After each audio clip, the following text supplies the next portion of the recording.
네, 전파력은 높지만 중증화율은 낮은 오미크론의 특성에 대응해서 진단검사와 재택치료 체계가 전환됐습니다. 하지만 내일이 아니면 사실 사람들은 크게 관심을 두지 않게 되죠.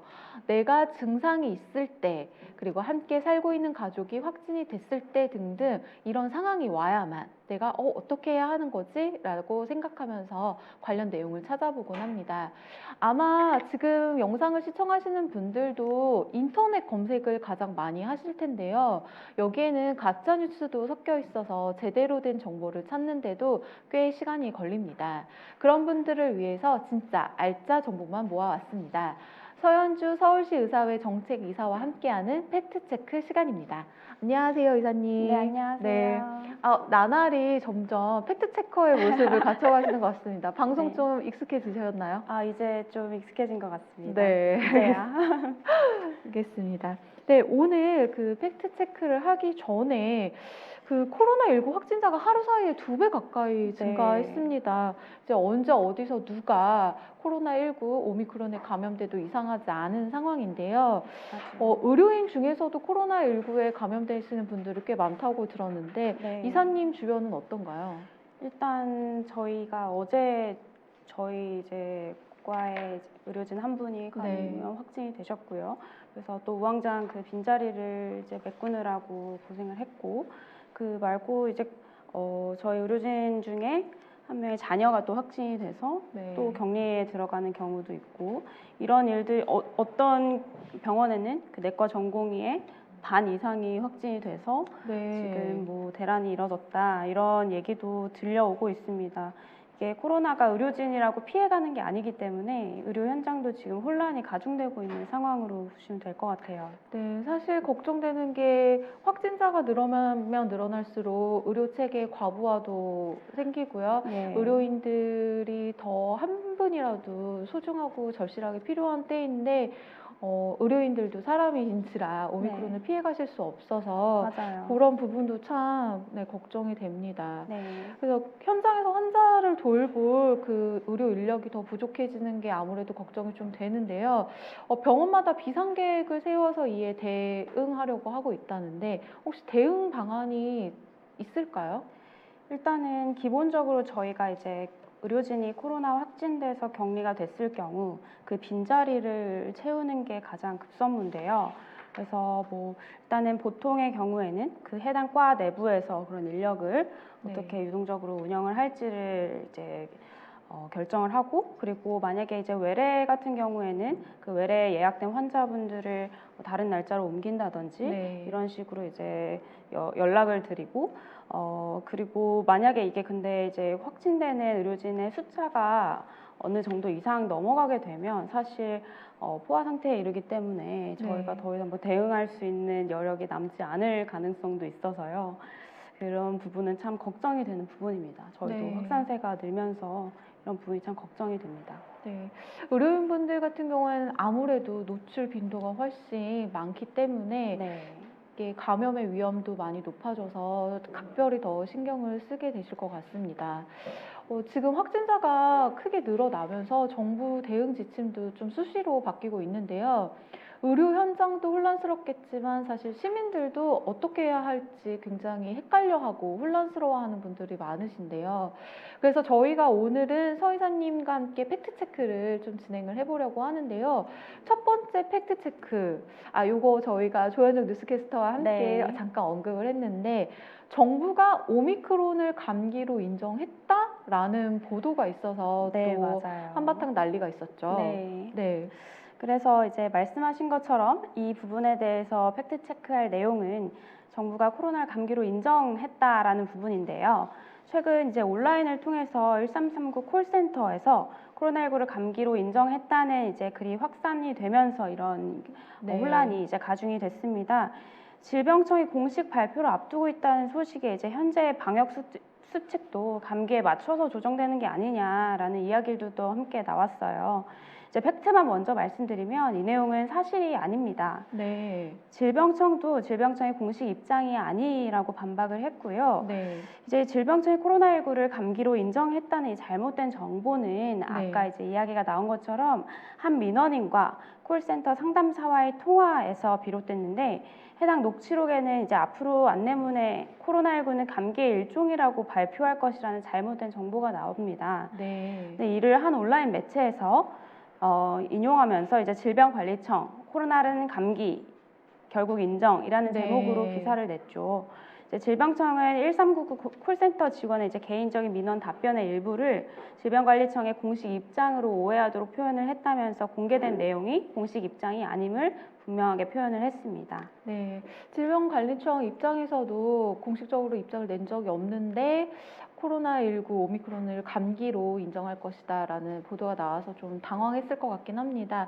하지만 오미크론이 감기라는 사실은 인정하지 않았지만 인정했다는 건 사실은 아니지만 오미크론 증상이 감기와 흡사하다는 이야기는 계속 나오고 있는 상황이잖아요. 그래서 지금 재택치료로 전환한 것만 봐도 뭐 종합감기약이나 타이레놀을 아세트아미노펜을 복용하라고 또 지침이 내려져 있고요. 또 동네 병원에서 검사 혹은 치료를 받아라 이런 이야기도 있고요. 사실 이런 거는 일반 시민들이 느끼기에는 오미크론 변이는 감기 수준인 거 아닐까라고 생각할 여지가 있거든요. 서 의사님이 생각하시기에 오미크론 변이는 감기 수준이라고 봐도 되는 건지 어떻게 생각하시나요? 네, 일단 이제 감기도 이제 다양한 종류의 바이러스들이 일으키는 이제 호흡기 증상 질환 중의 일부이고 사실 높은 예방 접종률과 그리고 오미크론 변이의 여러 가지 특성으로 인해서 코로나19 바이러스의 중증도도 처음에 이제 확진자가 발생했던 2020년도에 비해서 확실히 낮아진 것은 사실입니다. 하지만 여전히 이제 겨울철에 발생하는 인플루엔자라고 하죠. 독감보다는 중증도가 높아요. 네. 최근에 공개된 국내 오미크론의 중증도는 델타의 5분의 1 수준이지만 다만 전파력이 델타의 2배 이상 강해서 오미크론의 확산력이 지금 보시다시피 굉장히 빠르게 이제 네. 증가하고 있죠. 인플루엔자보다도 당연히 이제 전파력이 강한데요. 문제는 인플루엔자 치명률은 0.1%, 오미크론의 치명률은 0.16% 정도로 지금은 오미크론이 인플루엔자보다는 중증도가 좀 더 높다고 이제 나온 네. 상태이고 오미크론 변이의 치명률이 델타보다 이제 낮아졌다고 해도 이 강한 전파력으로 인해서 확진자의 절대적인 숫자가 많아지면 위중증 환자 숫자도 그만큼 많아지게 됩니다. 네. 그러면 이제 이것을 이제 대응할 수 있는 의료 인프라도 이제 한계가 있기 때문에 네. 문제가 발생할 수가 있어요, 충분히. 그래서 1만 명이 확진되면 그중 40명, 10만 명이라면 400명이 중환자실에 가야 한다는 통계도 있는데요.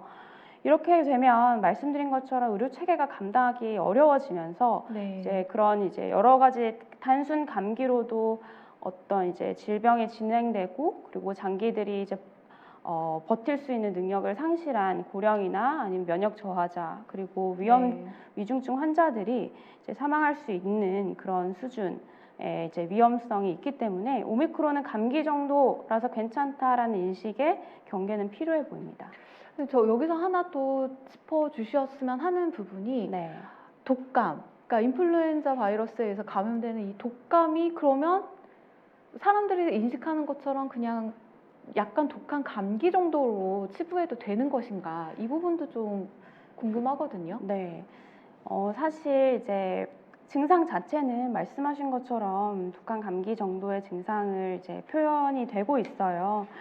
그렇고 이제 근데 코로나19라고 해서 막연하게 이제 공포를 가질 필요는 네. 없을 것 같습니다. 왜냐하면 젊고 건강한 연령층에서는 오미크론 변이를 정말 감기 수준, 독감 수준이라고 받아들일 수 네. 있는 정도거든요. 하지만 이제 60대 이상 고령층이나 아까 말씀드렸듯이 만성질환자나 면역 저하자들에게는 독감보다는 이게 훨씬 치명률이 높은 형태로 진행할 수 있기 때문에 이 부분은 꼭 염두에 두셨으면 합니다. 네, 뭐 인플루엔자 바이러스로 인한 독감도 그렇고요. 코로나19 감염도 그렇고요. 뭐 젊으신 분들 같은 경우에는 가볍게 지나갈 수도 있고 또 그냥 감기일 수도 있지만 누군가에게는 굉장히 치명적인 질환이 될 수 있다는 점 꼭 그래서 여전히 조심을 해야 된다는 점을 기억해야 될 것 같습니다. 네, 두 번째 팩트 체크를 진행해 보려고 하는데요. 두 번째 팩트 체크. 신속항원 검사비 요게 네. 또 계속 논란입니다. 맞아요. 병원 마음대로 가격을 정한다 이런 이야기가 있는데요. 네. 사실인가요? 이게 사실은 이제 병원 마음대로 가격을 정할 수 있는 지금 제도는 대한민국에 없습니다. 네. 그래서 정부의 이제 방역 체계 전환으로 이달 초부터 동네 병의원에서도 이 진단 검사랑 치료가 가능해졌는데요. 이후에 이제 여러 가지 검사비를 둘러싼 논란들이 있는 것 같아요. 네. 5천 원이면 신속한 검사 가능한 줄 알았더니 5만 원을 내라고 했다라는 글들이 이제 SNS 등을 통해서 퍼지면서 이런 혼란이 또 가중되고 있는 상황입니다. 네. 이제 보시면 캡처본들이 나올 네. 화면에 나올 텐데요. 네. 이제 가수 은가은 씨는 지난 7일 자신의 SNS 스토리에 신속 항원 검사 5천 원이라면서 5만 원 줄 기다릴 시간은 없고 이틀에 5만 원씩 서가면서 일하라는 거냐 이렇게 이제 글과 함께 심경글을 네. 답답한 심경글을 올리셨는데요. 글만 봐도 지금 네. 예, 분노가 느껴집니다. 맞아요. 네. 근데 사실 이런 이제 줄도 길고 검사비도 비싸고 이런 것들에 대한 이제 답답한 심경은 충분히 이해가 가는 상황이지만 네. 이게 사실 뭐 방송 출연이나 지금 여러 가지 이제 사회적 활동을 위해서는 신속항원 검사 결과 필수적이기 때문에 격의를 결쳐서 검사를 진행하신 걸로 보여요. 네. 이분 외에도 이제 다른 분들도 신속항원 검사를 하러 가서 5만 원씩 냈다라는 글들이 이제 많이 올라오고 있는데요. 이런 상황에서 신속항원 검사비를 병원 멋대로 올렸냐라는 네. 글들 이제 그런 오해가 생기고 있는 거죠. 사실 정부가 발표하기로도 5천 원만 내면 검사가 가능하다 이렇게 메시지를 줬는데요. 실제로 또 5천 원의 신속항원 검사를 받았다는 분들도 많습니다.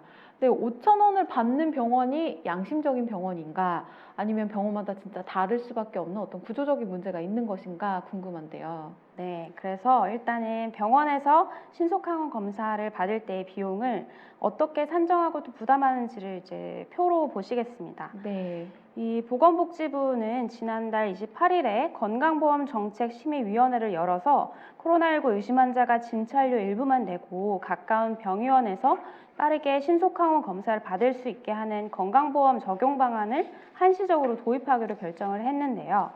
이제 의결된 신속항원 검사 수가는 의원급 기준으로 검사 1건당 진찰료는 16,970원, 검사료는 17,260원, 예방관리료 21,690원을 합쳐서 총 55,920원입니다. 네. 이 중에 환자의 본인 부담금은 진찰료의 30%에 해당하는 5,000원이고요. 나머지 비용은 건강보험급여와 국비로 충당을 하는 거죠. 네. 즉 우리가 낸 건강보험료가 여기에서 이제 부담이 되고 있는 겁니다. 만약에 이게 기본 진찰료가 병의원보다 비싸고 본인 부담 비율도 높은 종합병원에서 검사를 받으면 본인 부담금이 1만 원 전후로 늘어납니다. 이게 병원의 규모나 이런 그렇죠. 거에 따라서 달라지는 거군요. 그러니까 네. 동네 의원에서 받으면 대체적으로는 5천 원만 내시면 되는데 이제 좀 큰 병원에 가게 되면 그거보다 더 비싸게 낼 수도 있다 이건데요. 그렇죠. 근데 아무리 그래도 5만 원은 너무 비싼 거 아닙니까? 이 5만 원을 내신 분들은 네. 어떻게 5만 원이란 비용이 나오게 된 걸까요? 네, 이제 그것도 말씀을 드려볼게요. 이제 보험이라는 거는 이 실제로 검사나 어떤 치료가 필요한 의학적으로 필요한 대상자들에게 나라에서 어떤 의료 혜택의 범주에 포함되는 대상들에게 복지 차원에서 주게 되는 것으로 보험 혜택의 대상은 이 발열, 기침 등의 감염 증상이 나타난 의심 환자와 의사가 판단하기에 증상은 없어도 검사가 필요한 경우에 한정이 됩니다. 그래서 예외적으로 이제 방역 패스 발급을 위한 검사도 대상에 포함되게 되게 이제 발표가 됐는데요.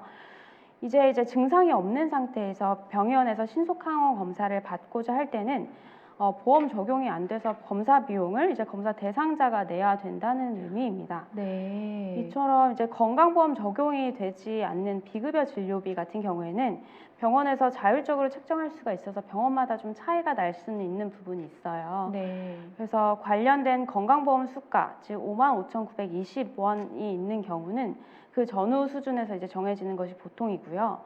실제로 신속항원 검사를 진행하는 병의원 다수가 무증상자에 대한 진찰 검사료를 5만 원에서 7만 원 정도로 책정한 것으로 파악이 되고 있어요.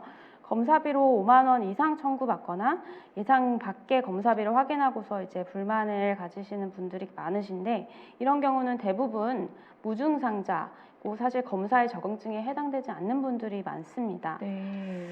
이제 무증상자에게 건강보험에 적용되지 않는 거는 이제 다양한 사례에서도 이제 볼 수가 있고 이해를 하실 수 있을 텐데요. 네. 예를 들어서 뇌나 뇌혈관 MRI 같은 경우는 2018년도부터 건강보험이 적용이 됐습니다. 두통이나 관련된 증상으로 진찰을 받다가 의사가 판단해서 특정 질환 감별이 필요하다라는 이제 판단이 있으면 MRI가 보험 혜택이 주어지면서 이제 네. 가격이 떨어지죠. 그 네네. 가격이 떨어지는 건 MRI 자체 검사료가 떨어지는 게 아니라 본인 부담금이 떨어지는 겁니다. 네. 그렇지 않고 이제 검진 목적이나 아니면 본인 단순 걱정되고 찍어보고 싶어서 MRI를 찍게 되는 경우에는 본인이 그 비용을 전액 부담해야 되는데, 그런 경우 이제 가격이 비싸지게 되는 거죠. 네. 그러니까 내가 증상이 없는 상황에서 신속항원 검사를 병원에서 받게 되면 네. 진찰료, 검사료, 예방관리료 이게 합쳐져 있는 55,920원에 해당하는 비용을 다 스스로 부담을 해야 된다 이건데요. 네. 근데 이 말은 서의사님 듣다 보니 네. 일단 안 아프더라도 신속항원 검사가 필요하면 병원에 가서 네. 목이 아프다고 하거나 아니면 뭐 콜록콜록 기침을 해야 하거나 뭐 이런 식으로 해야 하는 거 아닌가. 네. 그래야 5,000원에 받을 수 있는 거 아닌가라는 생각도 드는데요. 그렇죠. 그렇게 네. 생각하실 수 있을 것 같아요. 이제 사실 가격 차이가 많이 나다 보니까요. 네. 하지만 그렇게 되면 이제 실제로 정말 진료가 필요한 환자들이 진료받기가 어려운 상황이 생길 수도 있고요. 또 증상이 있는 환자들에게서 오히려 감염될 수 있는 환경에 노출될 수도 있습니다. 네. 그렇기 때문에 사실 금전적인 문제가 걱정이 될 경우에는 오히려 자가검사 키트나 네. 아니면 선별 진료소를 이용하는 게 어떨까 싶어요. 그렇군요. 일단 자가검사 키트를 그래도 아직은 구하실 수 있으니까 우선적으로는 그 키트를 먼저 활용해 보시는 게 좋을 것 같습니다. 세 번째 팩트 체크로 넘어가 보도록 할게요. 네, 이것도 참 혹하는 뉴스입니다. 신속항원 검사로 가짜 음성이 증가하며 코로나19 감염 확산세도 증폭한다. 뭐 네. 이런 이야기가 있는데요. 이거 맞아요. 네, 좀 쉽게 좀 설명해 주시죠. 네, 이제 세 번째 팩트 체크 내용입니다. 이제 신속항원 검사로 이제 가짜 음성, 저희가 위음성이라고 얘기를 하는데요. 이 가짜 음성이 증가 시에 코로나19 감염 확산세가 증폭된다는 이제 여러 가지 뉴스 보도가 언론을 통해 나오고 있어요. 신속항원 검사의 정확도는 당연히 PCR 검사에 비해서 상대적으로 낮을 수밖에 없어요. 그 때문에 이제 양성인데 음성으로 나오게 되는 가짜 음성이라고 하죠. 위음성이 발생할 수 있게 되고, 이게 결국에는 코로나19 확산을 부추길 수 있다는 내용의 요지입니다. 네. 그러면은 이 PCR 검사와 신속항원 검사, 사실 이제 많은 분들이 잘 아실 거예요. 네. PCR 검사와 신속항원 검사의 차이는 아시겠지만, 그래도 이게 똑같이 코를 찔러서 검사를 하는 건데 두 네. 가지 검사 방식이 과연 어떤 점에 차이가 있는 것인가, 네. 이거를 다시 한번 명확하게 짚어주시면 어떨까요? 네, 이제 이게 결국에는 생물학적인 검사 방법에 대한 차이인데요. 기존에 이제 코로나19 진단 검사에서 사용되었던 PCR 검사 같은 경우는 코 속이나 이제 목 뒤에 깊숙이 면봉을 넣어서 검체를 채취하고 이런 이제 점막 세포들을 채취를 하는 건데요. 여기서 이 세포 안에 만약 코로나 바이러스에 감염됐을 경우에는 이 리보엑산, 즉 RNA라고 하는 물질들이 발견이 되게 되는데, 이걸 추출을 해서 증폭을 시켜서 이제 코로나19에 특징적으로 나타나는 유전자가 2가지 이상 양성인 경우를 확진으로 판단을 합니다. 네. 신속항원 검사 같은 경우는 이제 비인두에서 채취한 검체 속에서 단백질 등 코로나19 바이러스를 구성하는 여러 가지 이제 물질들이 존재하는지 여부를 바로 이제 염색을 해서 확인하는 방식인데요. PCR 검사법이 이제 감염된 세포에서 바이러스 자체를 아주 소량의 바이러스만 있어도 검출해낼 수 있는 이제 검사라고 한다면, 이제 이런 신속항원 검사 같은 경우는 항체 검사법 같은 네. 경우는 코로나19 바이러스가 체내에 들어왔을 때 우리 몸의 면역 반응으로 생성된 여러 가지 물질들에 대한 항체를 검사하는 셈이죠. 그래서 검체에서 이제 항원이 검출되면 이제 양성, 감염 상태로 이제 추정을 할 수가 있는 거예요. 네. 하지만 말씀드렸다시피 PCR 검사는 아주 적은 양의 바이러스만으로도 이것을 증폭하는 과정을 거치기 때문에 바이러스의 양이 많지 않아도 양성을 확인할 수 있는 검사법이지만, 네. 신속항원 검사 같은 경우에는 바이러스 양이 많지 않을 경우에는 음성이 나올 수도 있고, 검체를 채취하는 시점에 따라서 이 민감도 차이가 커지기 때문에 가짜 음성인 미음성이 나올 수 있는 확률이 커지는 겁니다. 네.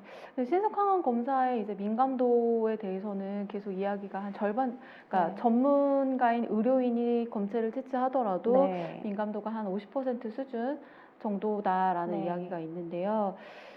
신속항원 검사뿐만 아니라 지금 현재는 이제 자가 진단 키트도 맞아요. 많이 보편화되고 이용 중인데, 신속항원 검사도 이렇고 자가 진단 키트 본인이 스스로 채취해야 하는 이런 경우에는 훨씬 더 가짜 음성이 많이 나올 것 같은데요. 네, 그럴 수 있습니다. 이제 검사 방법에는 사실 이제 채취 방법에 대한 차이 네. 때문에 이 음성이 더 많아질 수 있다고 저희가 분석을 하고 있는데, 네. 검체를 적절하게 제대로 채취하는지의 여부에 따라서 그 결과가 좀 달라질 수 있어서 이 채취하는 방법을 잘 숙지하시는 게 중요하겠습니다. 네. 서의사님도 그러면 혹시 뭐 PCR 검사는 받아보셨을 것 같고. 예, 많이 받아봤죠. 네. 몇 번 정도 받아보신 것 같으세요? 적어도 5번 이상은 받아본 것 같습니다. 혹시 그럼 신속항원 검사도 받아보셨나요? 네, 그거는 이제 제가 체험을 하기 위해서 네. 스스로 해보긴 했습니다. 그때 해보시니까 네. 그 스스로 이렇게 찌르는 네. 그거 전문가시긴 하지만 네. 어떠셨는지. 사실 이제 전문가인 저조차도 이렇게 스스로 찌르는 것 행위 자체가 조금 어렵긴 하더라고요. 네. 그래서 이 부분에 대해서 다들 이제 좀 우려가 많으실 걸로, 내가 잘 하고 있는지, 네. 그리고 이게 검사를 이렇게 하는 게 맞는지, 그리고 여기서 나온 검사 결과를 신뢰할 수 있는 게 맞는지 걱정이 네. 많이 되실 것 같아요. 그래서 아마 이런 가짜 뉴스가 퍼지는 거 아닌가 싶은데요. 네. 가짜 음성이 나올 확률이 높으니 네. 확산세가 더 커지는 것 아니냐, 숨겨진 감염 확진자들이 이제 바이러스를 퍼뜨릴 가능성이 높은 거 아니냐라는 이제 생각을 할 수 있는데요. 요 뉴스는 맞는 건가요? 네, 가능성이 100% 없는 거는 아니죠. 왜냐하면 숨은 전파에 이제 영향을 줄 수가 있긴 하니까요. 네. 하지만 이제 굉장히 손쉽고 또 빠르게 결과가 나오는 이점이 있기 때문에 미음성의 제한점을 보완하기 위해서 이런 결과가 음성이라도 감염이 의심되는 경우에는 반복적인 검사를 시행하도록 권고를 하고 있고요. 네. 이제 의심 증상이 있는 경우에는 우선 병원을 방문해서 진찰을 받고, 그리고 의사의 소견에 따라서 PCR 검사를 진행하는 것을 권고하고 있습니다. 네. 그리고 60세 이상의 고령층은 신속항원 검사 없이 바로 PCR 검사를 시행해서 이런 위음성으로 생길 수 있는 어떤 이제 위험성이나 중증 이완율에 대한 이제 여러 가지 부담을 최소화할 네. 수 있도록 하고 있습니다. 그러니까 현재 너무나 확산세가 크기 때문에 모든 사람들을 PCR 검사를 하기에는 여러 가지 인력적인 문제도 있고 인프라 문제가 있어서 같이 병행을 하고 있는 중인데요. 저희가 지금 이 얘기를 하니까 시청자분이 댓글을 좀 다셨어요. 네. 그 자가 진단 키트랑 신속항원 진단이랑 똑같은 거 아닌가요? 혹시 뭐가 다른가요? 라고 하셨는데요. 네. 근데 두 개 같은 거죠? 근데 자가 검사 키트 같은 경우는 코 면봉이 짧고, 그래서 코 안쪽에 있는 검체만 채취할 수 있도록 되어 있어요. 그래서 네. 그런 채취 방법에 대한 좀 차이가 있는 것 같고, 그리고 네. 그 검사를 진행하는 방식이나 그런 시약이나 이런 것들은 동일하다고 보시면 됩니다. 네. 그리고 또 다른 질문이 있는데 아까 저희가 신속항원 검사 이야기했을 때 루루팡님이신데 신속항원 검사를 받고 나서 확진자가 되면 그러면은 진찰료나 뭐 검사비나 이런 거 무료가 될 수 있느냐 네. 혹시 알고 계신가요? 아직까지 그런 부분에 대한 이제 발표는 없는 것으로 알고 있습니다. 네네 알겠습니다. 그리고 신속항원 검사에 대한 네. 이제 민감도에 대해서 말씀 주시는 분이 있는데요. 포도맛 젤리님이 주변에 신속항원 검사 음성 나왔다가 PCR 검사를 했더니 양성이 나온 지인들이 많다. 네. 요거는 이제 충분히 가능성이 있는 이야기죠. 그렇죠. 그리고 이게 아까 말씀드린 것처럼 검체를 채취하는 시점에 따라도 달라질 수가 있고, 그리고 신속항원 검사를 받고 PCR 검사를 받는 그 사이 기간에 감염됐을 가능성도 있고, 그리고 이제 신속항원 검사에서 충분히 어떤 항체 반응이 생성되지 않아서 밝혀내지 못한 그 위음성 가능성도 있기 때문에 여러 가지 가능성을 다 염두에 두고, 만약에 이게 의심되는 사례인 경우에는 이 신속항원 검사를 반복해서 시행하거나 증상이 생길 경우에는 PCR 검사를 시행하는 것이 좋을 네. 것으로 판단이 됩니다. 네, 자가 진단 검사 키트나 신속 항원 검사를 받았는데 내가 음성이 나왔다고 해서 그걸 내가 코로나19에 걸리지 않았다라는 시그널로 읽으시면 안 되고 네. 그래도 계속 조심하면서 다녀야 된다 이렇게 생각하셔야 될 것 같아요. 네. 네, 일단 지금 어쨌든 병원에 가서 신속 항원 검사를 받든 아니면 집에서 자가 검사 키트로 진단을 좀 내려보든 제일 중요한 거는 가급적이면 최대한 제대로 정확하게 검체를 채취하는 방법일 것 같은데요. 정확하게 채취를 하면서도 혹시 좀 덜 아프게 받을 수 있는 방법 없을까요? 네, 그쵸. 이제 가장 저도 그렇습니다. 이제 코를 찌르린다고 하죠. 네. 그 PCR 검사든 네네. 이제 신속항원 검사 등 받을 때 아픈 게 가장 걱정이 맞아요. 됐는데요. 어제 제가 이비인후과 네. 의사 선생님 두 분과 방송 촬영을 한 게 있는데요. 이비인후과 교수님들이 그러니까 이제 우스갯소리였는데 검체 채취는 이비인후과가 제일 잘한다. 그쵸, 근데 맞아요. 검체 채취를 할 때 그 느낌은 뇌를 긁는 듯한 느낌이 들어야 제대로 한 거다 이런 네. 말씀을 주시더라고요. 네. 왜냐하면 이제 그 그림을 좀 보여드리면서 설명을 네. 할게요. 이게 이제 우리가 단면도인데요. 네. 코와 비인두 부분을 지금 단면도로 표현한 그림입니다. 보시면 수평으로 이루어져 있고 저희가 검체를 채취하는 부분은 저 비인두 끝에 있는 이제 점막 부위에 있는 세포들을 네. 긁어서 면봉으로 채취를 하는 거예요. 그렇기 때문에 뇌와 이제 가까이 있기 때문에 아마 네. 긁는 듯한 느낌을 네네. 받는다고 하신 것 같은데요. 실제로 이제 검사를 코로 뭔가 들어가야 된다고 하니까 이제 이비인후과에서 검사를 받을 때나 아니 이런 신속항원 검사, PCR 검사를 받을 때에도 이렇게 고개를 이렇게 드시는 환자분들 되게 많으세요.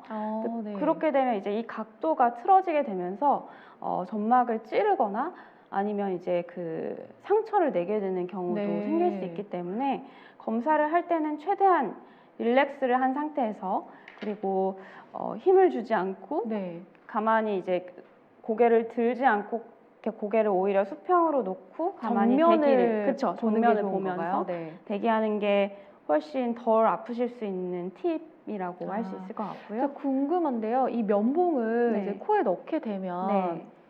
이게 이렇게 넣어야 하는 건지 아니면 약간 이렇게 수평 이런 식으로 이렇게 넣어야 되는 건지. 그렇죠. 그것도 이게 면봉 이게 코의 각도가 이렇게 돼 있다 보니까 네. 이렇게 넣어야 된다고 생각하시는 분들이 계신데 그렇게 되면 이 위쪽을 다 손상을 시키게 돼요. 위쪽 점막을. 그래서 네. 그러면서도 검체 채취는 불충분하게 이루어지는 경우가 많아서 오히려 수평으로 이렇게 깊숙이 넣으셔야 제대로 된 신속항원 검사를 진행하실 수 있습니다. 그럼 포인트는 이거군요. 제 자가 검사를 하게 될 경우에는 앞에 거울을 놓고 네. 고개를 정면을 본 상태에서 면봉도 위가 아니라 가급적 수평으로 넣는다는 그렇죠. 생각으로 넣어야 되는 거군요. 그래야 제대로 그래도 검체를 채취할 수 있다. 네, 이거 맞습니다. 굉장히 중요한 팁이네요. 네. 그리고 이제 자가검사 키트 같은 경우에는 이제 코 안쪽 볼에서 10회 이상 이 점막을 잘 긁어내서 검체를 채취해야 된다고 이제 안내가 되고 있어요. 네. 아무래도 깊숙한 곳, 비인도 끝에서 도말 검체를 채취하는 방법보다는 조금 검체 채취율이 또 떨어질 수가 있기 때문에 네. 그 점을 좀 참고하시면 좋겠습니다. 네, 알겠습니다. 오늘 서은주 이사님께서 굉장히 중요하게 자가검사 키트 하는 방법도 알려주시고 좋은데요.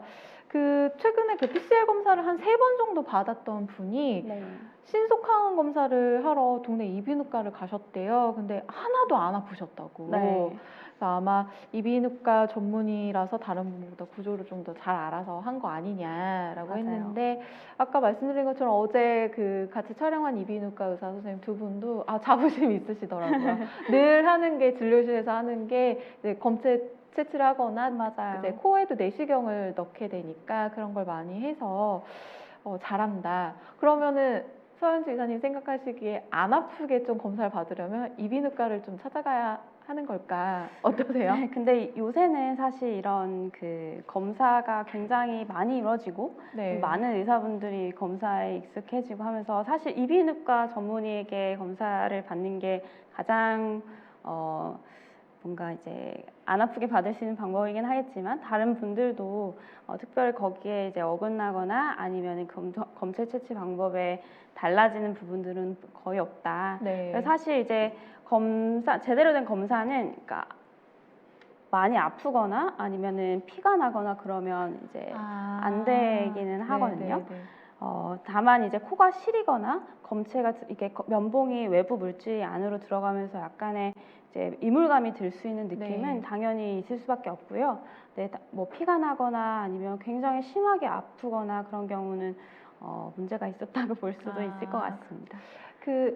지금 댓글은 아니고 지난번에 저희가 자가진단 키트를 가지고 방송한 적이 있는데, 그때 질문 중에 뭐가 있었냐면, 코 안에 이물질들이 있잖아요. 그러니까 뭐 코딱지도 있을 수 네. 있고 콧물도 있고, 얘네를 제거하고 검체를 채취해야 하냐, 아니면 있는 상태에서 해도 되느냐, 이거를 물어보신 분이 있으셨거든요. 네. 어떤가요? 그냥 그대로 진행을 하시면 되고요. 왜냐하면 네네. 뭔가 이제 근데 사실 코가 너무 말라 있거나 네. 그런 점막이 말라 있는 경우에는 검체 채취율이 좀 떨어지는 거는 사실이에요. 네. 근데 이제 말라 있는 것 외에 뭔가 이물질을 오히려 제거를 하고 뭔가 이제 그런 과정에서 또 바이러스균 같은 것들이 이제 점막이나 점막 세포나 바이러스균 같은 게 사라질 수도 있기 때문에 네. 그냥 그 상태에서 검사를 진행하되 여러 번 반복해서 충분히 진행을 하시는 것을 권고하고 있습니다.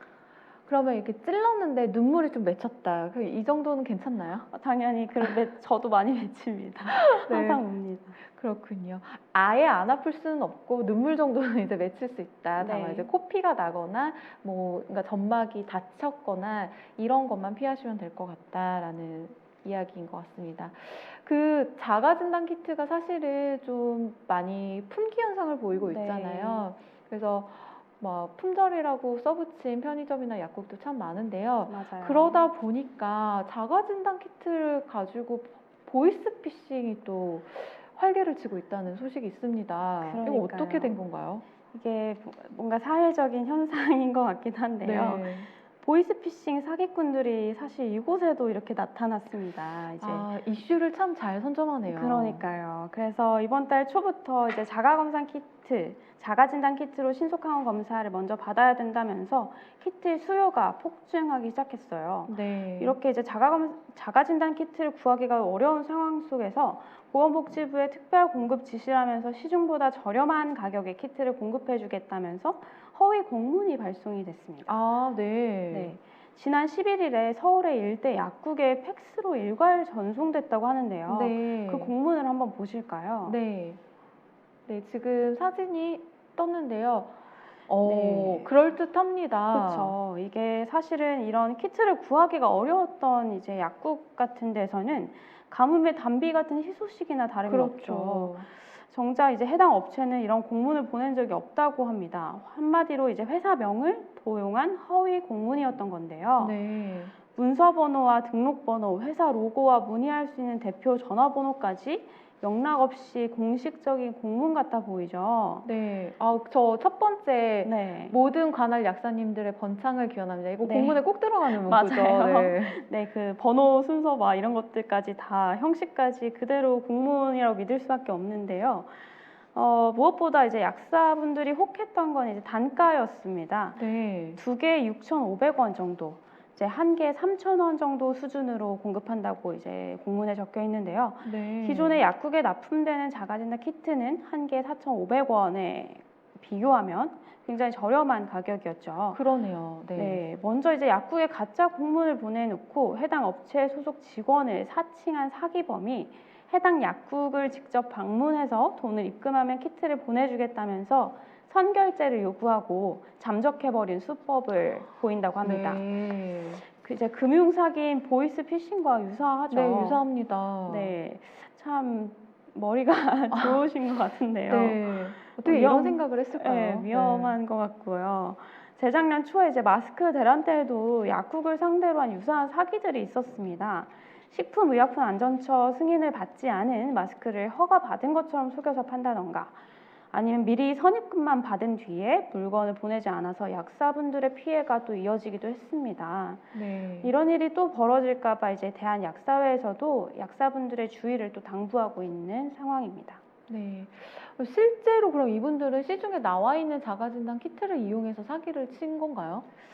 이제 공문에 적혀 있는 진단 키트는 국내 판매 허가도 받지 않은 제품이었고요. 네. 정확한 제품명은 뭐 셀트리온 디아트러스트라고 네. 하는 자가 진단 키트인데, 이 제품은 지난해 10월 미국 FDA의 긴급 사용 승인을 받은 수출품인데 국내에서 아직 판매나 유통은 금지되어 있습니다. 제품 자체는 수출용으로 허가받은 게 있으나 네. 국내에는 전혀 유통되지 않는 제품이고, 그럼 현재 국내에 유통되고 있는 코로나19 자가검사 키트는 어떤 것들이 있는 거죠? 네, 보여드릴게요. 표를 네. 한번 보시면요. 국내에서 이제 정식으로 판매 허가를 받은 개인용 자가 진단 키트는 모두 6개인데요. 네. 시청자분들도 이제 자가 진단 키트를 사실 때 국내에서 정식으로 판매 허가를 받고 유통이 되고 있는 제품인지를 살펴보시고 구매를 하시는 게 좋을 것 같습니다. 네, 저희가 지난주 저녁 라이브에서 사용했던 휴마시스랑 SD 바이오 센서 제품도 있고요. 네피젠, 젠바디, 수덴텍 이런 것도 있고, SD 바이오 센서에서는 한 개를 더 내놨군요. 이 영상을 좀 캡처를 해 두셨다가 이게 맞는지 확인하고 구매하시는 것도 좋을 것 같습니다. 네. 다행히 금방 이런 사기 행각이 이제 공개된 것 같긴 한데, 실제로 피해를 본 분들은 없으신가요? 네, 그래도 다행스럽게도 약사분들 대처가 빠르시고, 그리고 그 부분들에 대해서 피해가 발생한 분은 없다고 하는데요. 정말 다행이네요. 네. 그래서 이제 항상 이렇게 정보가 맞는지를 확인하는 절차가 필요한 것 같습니다. 네. 저희가 또 팩트 체크를 하는 동안에 시청자분들이 댓글을 달아주셨는데요. 네. 아까 저희가 자가진단 키트 사용법에 대해서 이제 말씀드렸더니, 네, 루루팡님이 코를 풀어서 콧물에서 검체를 채취하면 안 될까요? 네. 라고 하셨어요. 그렇게 되면은, 네. 그러니까 사실 저희가 채취를 하려는 거는 이제 코에서 나오는 그런 이제 콧물이나 네. 아니면 이물질들이 아니라 코 점막 세포거든요. 네. 그러니까 세포에 감염된 바이러스나 그 바이러스에서 나오는 여러 가지 물질들에 대한 반응들을 조사를 하는 게 저희가 진행하고 있는 진단 검사의 원리예요.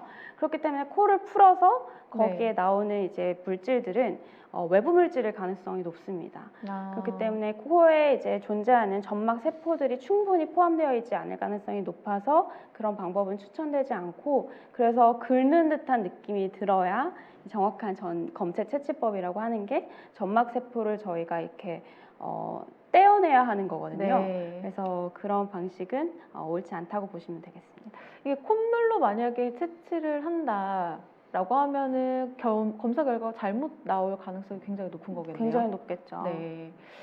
그리고 세우맘님께서 점막이 말라 있는 경우 오트리빈이나 피지오머 스프레이 같은 걸 좀 뿌려서 촉촉하게 만든 후에 채취를 하는 건 어떤가요? 해도 되나요? 라고 하셨거든요. 네, 그 방법도 사실 의학적으로는 가능할 거라고 보고 있는데요. 그래서 네. 뭐 저희가 가습기 사용 같은 것들도 권고를 하고 있고, 그런데 이제 이게 채취를 하다가 그러니까 그런 스프레이를 뿌리게 되면 한층 막이 더 덮이기 때문에 네. 검체를 채취할 때 충분하게 이게 긁어서 채취를 하지 않으면 그 실제 말라 있는 점막에서 채취를 할 때 검체 채취율보다 조금 더 떨어질 수가 있기 때문에 그 충분하게 스프레이를 뿌려서 촉촉한 환경을 만든다고 하더라도 여러 네. 번 반복해서 긁듯이 점막을 채취를 하시면 더 효과는 좋을 것으로 제가 생각하고 있습니다. 네, 그렇군요.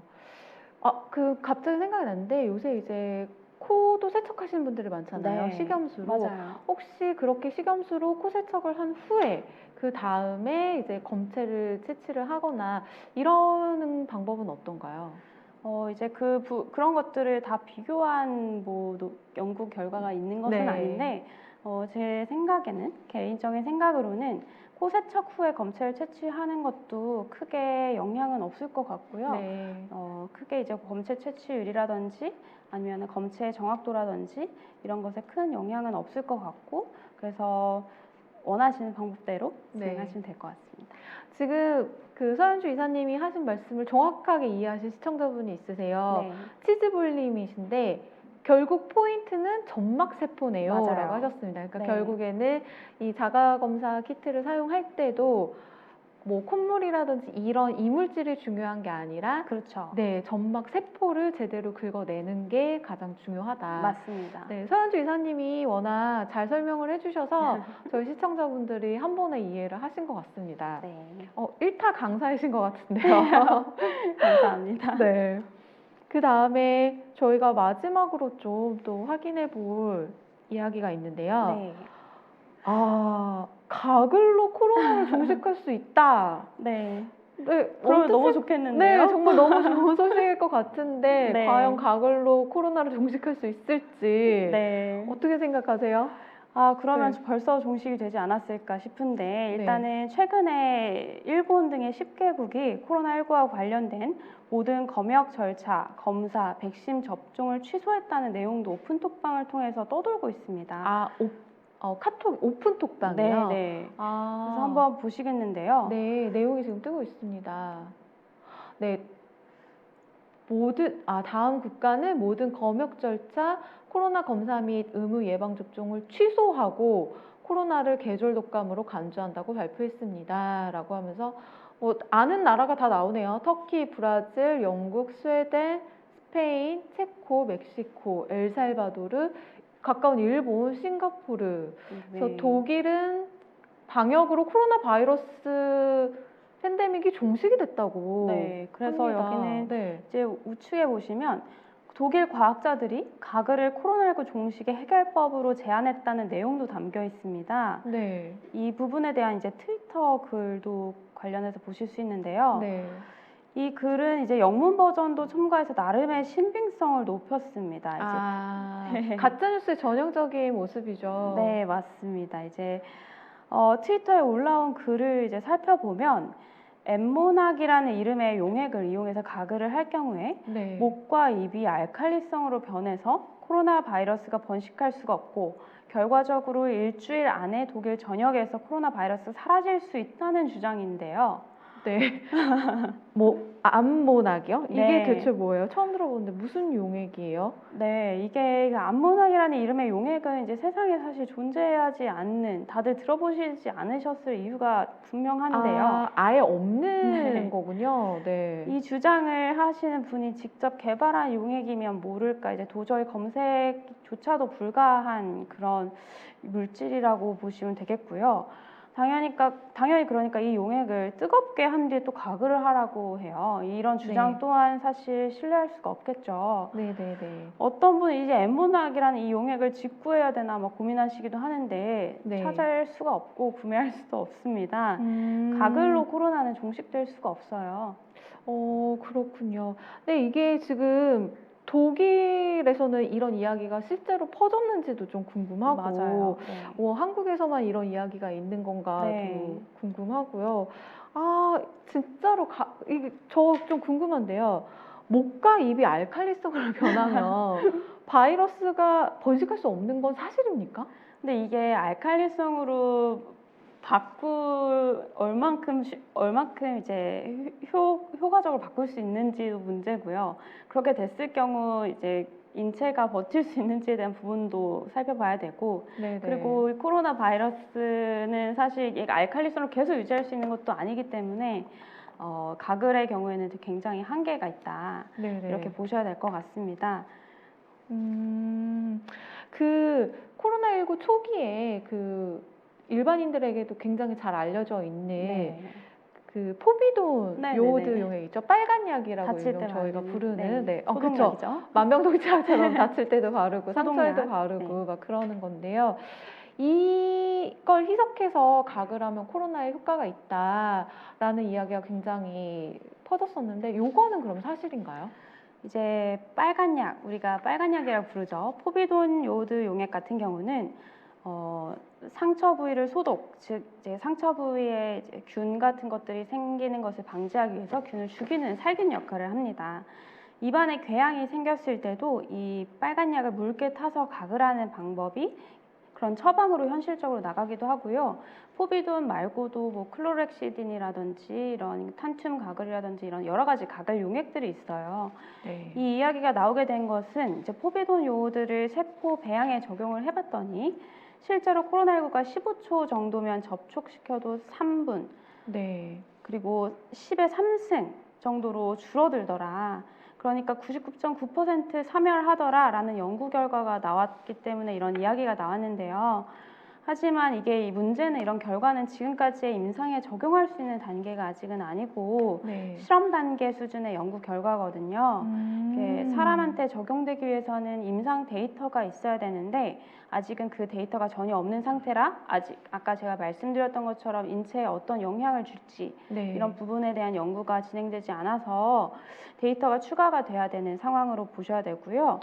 그리고 저 빨간 약을 희석해서 각을 해도 돼요? 근데 진짜? 뭐 처방도 하신다고는 했지만. 네, 근데 보통 이제 빨간 약은 뭐 눈이나 이런 점막에 닿지 않도록 하게 되는 게 권고가 돼 있어서 네. 보통 저희가 병원에서 처방을 할 때는 포비돈 말고 이제 클로렉시딘이나 네네네. 그 헥사메딘이라고 하는 네. 가글이나 아니면 탄춘 가글을 많이 쓰고 있습니다. 그렇군요. 네, 그런 데이터들이 다 확보가 된 가글을 이비인후과에서도 많이 쓰고 있고요. 네. 그래서 이제 포비돈 요오드라고 부르는 이 제제는 요오드 제제예요. 네. 이게 만성적으로 쓰게 되면은 분명히 점막, 즉 이런 극소량이나마 흡수가 되게 되는데 점막을 통해서 네. 그럼 어떤 문제가 생기냐면 이제 요오드는 갑상선에 이제 많이 흡수가 되는 물질이기 때문에 영향을 줄 수가 있고 네. 우리나라처럼 이제 해조류를 많이 섭취하게 되는 미역국이죠. 네네. 많이 섭취하게 되는 나라에서는 아주 극소량의 요오드지만 이게 어떤 영향을 이제 줄지는 아직까지 뭐 알 수 없는 상황이니까요. 데이터들이 쌓이지 않았기 때문에 네. 당장 이걸 희석해서 다량으로 가글을 하는 방식에 대해서는 검증되지 않은 방식에 대해서는 하지 않는 것이 네. 좋겠습니다. 지금 저희가 포비돈 요오드의 그러니까 빨간 약에 대해서 이야기를 했더니 댓글에 지금 우리는 님이 이빨만 빨개질 것 같습니다 라고 맞아요. 하셨고요. 포도맛젤리님 빨간 약으로 가글을 하기도 하는구나.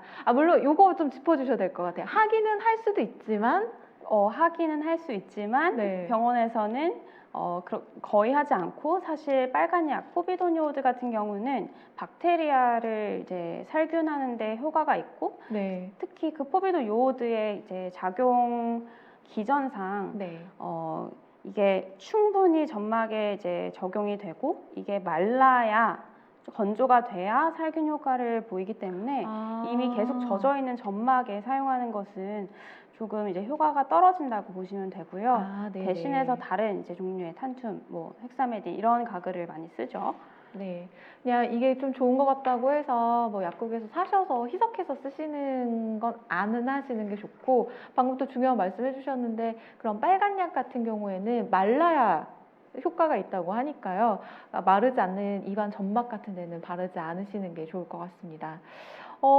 근데 이제 가글로 코로나19를 치료할 수 있다 이런 이야기 가짜 뉴스도 있었지만 사실 목감기가 심할 때 병원에 가면 가글을 처방해 주는 경우도 있더라고요. 네. 그러면 오미크론 같은 경우에 이제 인후통이라든지 이제 목 쪽에 상기도 감염 증상들이 나타나는데 그렇죠.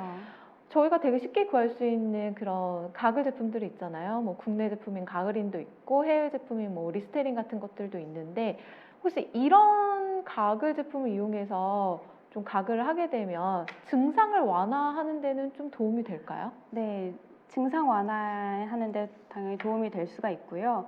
그리고 증상 완화뿐만이 아니라 이제 구강에 그리고 비인두 쪽에 어떤 이제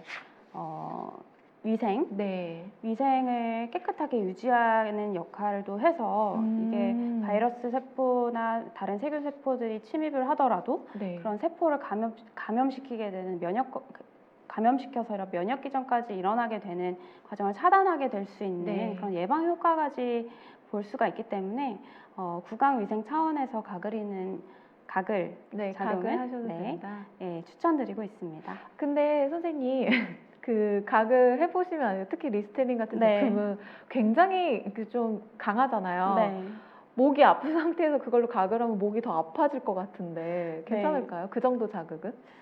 그렇죠. 이제 아플 수는 있지만 그게 결국에는 어떤 세포의 살균 효과나 네. 위생 효과를 개선시키면서 그런 이제 여러 가지 증상을 더 빠르게 완화시키는 데는 도움이 되기 때문에 빨간 약 같은 경우도 네. 바르면 아프잖아요. 그렇죠. 아니면 이제 뭐 알보치 같은 거 바르면 아프지만 네. 그래도 바르고 나서 완전히 이제 회복되는 데까지의 기간을 줄여주기 때문에 저희가 치료약으로 쓰고 있기 때문에요. 네. 그런 차원에서 생각하시면 될 것 같습니다.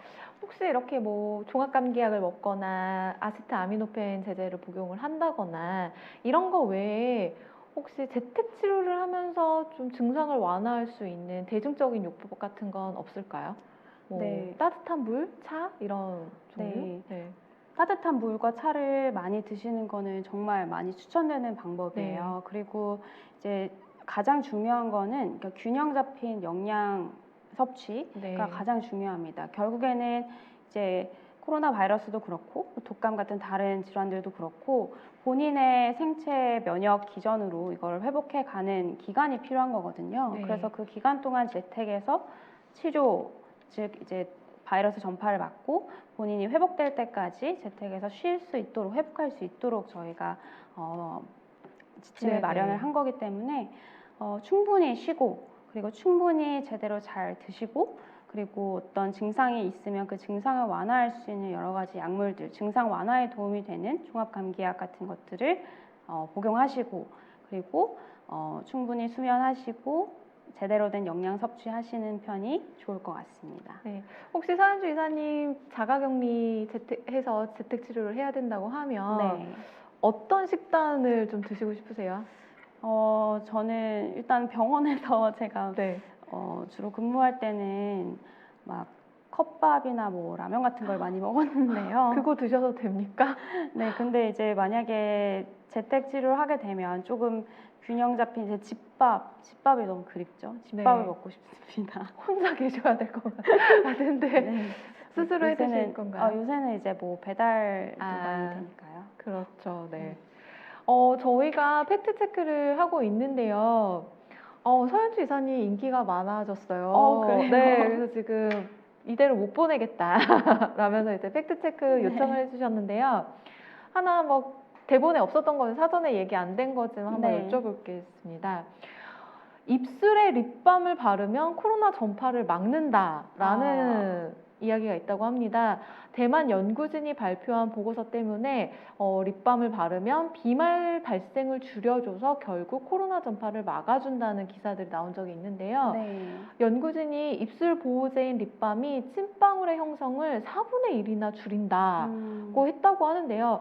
요거 짧게 OX로 답해 주시죠. 일단은 저는 그 연구 결과를 봐야겠지만 일단 네. X라고 할 수 있는 게 네. 립밤을 바른다고 해서 지금 비말이 나오는 그 모든 공간을 차단할 수가 있는 게 아니고 사실 비말 차단의 가장 효과적인 방법은 KF94 이상의 마스크죠. 네, 네. 마스크 착용이 전제되지 않는 그런 립밤이라든지 다른 방식의 뭐 비말 전파 차단할 수 있는 방법은 없는 것으로 알고 있습니다. 근데 왠지 좀 그럴듯한 게요. 네. 일반인인 제 입장에서 립밤 제형 자체가 좀 끈적끈적거리잖아요. 네. 끈적끈적거리다 보니까 왠지 이렇게 나갈 찐방울이 입술에 붙지 않을까 그런 생각이 드는데 이런 가능성은 정말 1도 없습니까? 물론 그런 연구 결과에서 나올 수는 있겠죠. 네네. 그런 이제 여러 가지 그 점막의 형태나 아니면 점성도 이런 네네. 것들이 영향을 줄 수 있겠지만 이게 입술에 붙어서 나오는 게 아니고 이게 이제 말하거나 식사를 하거나 이러면서 비말이 퍼지는 퍼지는 거죠. 거기 네. 때문에 입술을 통해서 차단된다는 것은 이제 어려울 것 같습니다. 그러면 되게 비슷한 말이 코 안에 바세린을 바르면 네, 이 바이러스가 들어오지도 못한다 이런 네. 얘기 가짜 뉴스도 있었는데 비슷한 네. 이야기인 것 같습니다. 네, 그 네. 코 안에 바세린을 바르면 답답해서 지내시기가 좀 너무 어려울 것 같습니다. 네, 맞습니다. 지금 또 저희가 약간의 추가적인 이야기를 했더니 시청자분들께서 저런 연구 결과는 왜 내는 겁니까? 사람 헷갈리게 저런 연구를 하겠다고 생각해낸 것도 신기합니다라고 네. 했고요. 아, 이거는 서현주 이사님을 걱정하시는 것 같은데 컵밥을 병원에서 드신다고 하니까 네. 지금 우리는 이미 서현주 선생님은 자가격리 되셨으면 좋겠다고. 아, 이거는 배려를 하는 것 같기도 하고 아닌 것 같기도 하고 네. 어떠세요? 자가격리 경험하고 싶으신가요? 전공의 때 정말 막 힘들 때 이제 진짜 격리되면 소원이 없겠다라고 생각을 하지만 네. 근데 사실 누구 한 명이 저희가 격리가 되면 남은 친구들이 너무너무 많이 고생을 합니다. 그래서 사실 그런 생각은 정말 끔찍하고요. 왜냐하면 네. 그게 모두가 다 너무 힘들게 일하고 있는 상황이기 때문에 이게 한 명이 없어졌을 때 그 일을 누가 내 친한 동료가 대신해야 된다는 그 부담감과 미안함, 그 죄책감이 크기 때문에요. 그런 일은 발생하지 않도록 저도 최대한 조심해서 다니고 있습니다. 네, 서현주 이사님의 PCR 검사는 이번 5번으로 끝나는 걸로 네, 했으면 좋겠네요. 네, 저희가 오늘 팩트 체크를 했는데 오늘이 서현주 이사님과의 마지막 시간이더라고요. 마지막입니다. 그동안 팩트 체크 해주시느라 준비도 많이 하셨고 했을 텐데 그동안 저희와 함께 팩트 체크를 해보신 소감 궁금합니다. 네, 일단은 정말 제가 이제 코로나 상황들을 여러 의료 현장에서 보면서 가장 안타까웠던 게 이런 여러 가지 이제 거짓된 정보들로 시민분들이 혼란을 겪으시고 네. 그리고 그런 부분들에서 두려움과 공포가 커지는 것 그리고 이걸로 인해서 또 2차 피해 그리고 제대로 된 조치가 취해지지 못해서 생기는 뭐 피해들이 있었기 때문에 이런 것들을 현장에서 보면서 너무 안타까웠어요. 그래서 이걸 어떻게 하면 해결을 할 수 있을까에 대한 고민을 많이 했는데요. 그래도 이런 정말 좋은 프로가 생겨서 제가 조금이나마 여기서 이런 이야기들을 전달할 수 있게 된 게 저는 굉장히 큰 영광으로 생각하고 감사하게 생각하고요. 네. 앞으로도 관련해서 저도 많이 이제 공부하고 또 많이 알릴 수 있도록 노력하겠습니다. 네, 저희가 코안심 TV는 2월 18일까지 진행하지만 또 청년의사에서는 코로나 파이터스 라이브라고 해서 매주 금요일에 코로나19와 관련된 소식을 전하고 있습니다. 많이 바빠지시겠지만 서현 네. 지사님 저희 가끔 출연 요청 드릴 테니까 그때 나와주시면 너무 감사할 것 같고요. 네. 지난 2주간 팩트체크에 도움을 주셔서 정말 감사드립니다. 네, 너무 감사합니다. 네, 감사합니다. 네, 건강하세요. 네.